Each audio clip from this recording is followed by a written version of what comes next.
Here are the horoscopes for the week of the 19th to the 25th of December 2022. The big news this week is the winter solstice occurring at the same time as Jupiter making a move into Aries. So we have this solar rebirth energy, and whenever Jupiter's involved, Jupiter is moving over the equinox threshold now, so moving over from Pisces, the last sign of the zodiac, into Aries, the first sign of the zodiac, of which we had a taste a little bit earlier this year. But for this to happen on the day of the rebirth of the sun, starting a new zodiac cycle, then we're looking at a 12-year cycle, but also I don't know how many years it's been since this has actually happened on the solstice. So it's a fairly big deal, both the sun and Jupiter being sovereignty and expansion, and that's where we want to put our focus really as we come out of lack and separation consciousness, honing in to the now, to natural abundance, to our deeper higher selves, getting rid of those old paradigms. And Jupiter has been clearing away a lot of those. Jupiter makes space so that we've got room to expand into, so there's no need to do anything or set any intentions. Just enjoy the space that we've created and our ability to change our perception so that we can actually start to attract towards us what we do want rather than what we don't want.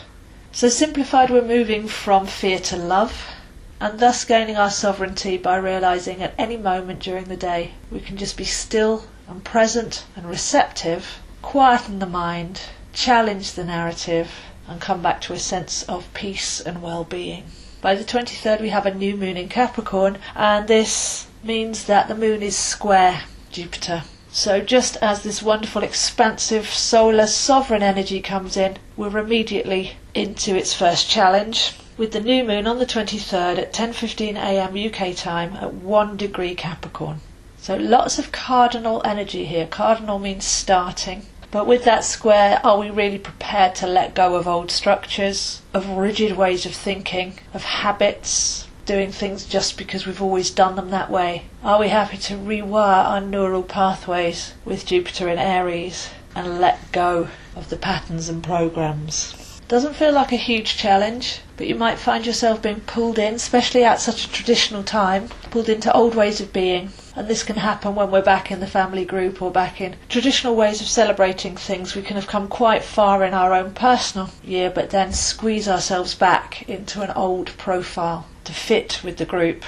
So I feel that's possibly where the challenge might be. Once we change, how do we then bring that change into our daily environment? And that has to be held in an energy field. That's an attitude. Sometimes that can cause conflict, because if people are expecting you to be one way and you're walking with a different energy, that can be very frightening and challenging, as people like things to stay the same. But we're all constantly changing, and with Mercury retrograde in Capricorn as well, then we are literally going to be walking with the energy of our inner value. So to anchor there at this new moon with the square to Jupiter is an applied challenge, an embodiment of what we're being, influencing our immediate environment and finding resolution while maintaining our sovereign frequency, having the diplomacy and the malleability to understand that that might actually challenge others around us. So going into those situations knowing that we can be gentle, integral, honest and kind.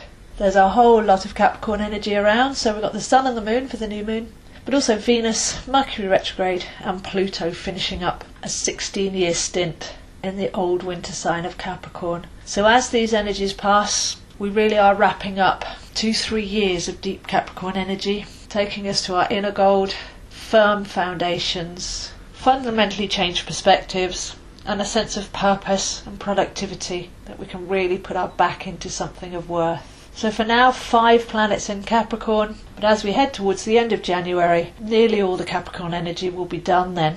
So really value it, really connect to the inner gold. Find your inner self-support system. We've learnt to let go of external scaffolding over the years, become self-governing, and not to always have to do everything the hard way. When we're aligned with our soul passion, things can flow quite easily. So can we lose the idea that things have to be a struggle? By sitting in the centre of our world and our energy, change that perspective to effortless attraction and manifestation, but at the right time, non-attachment.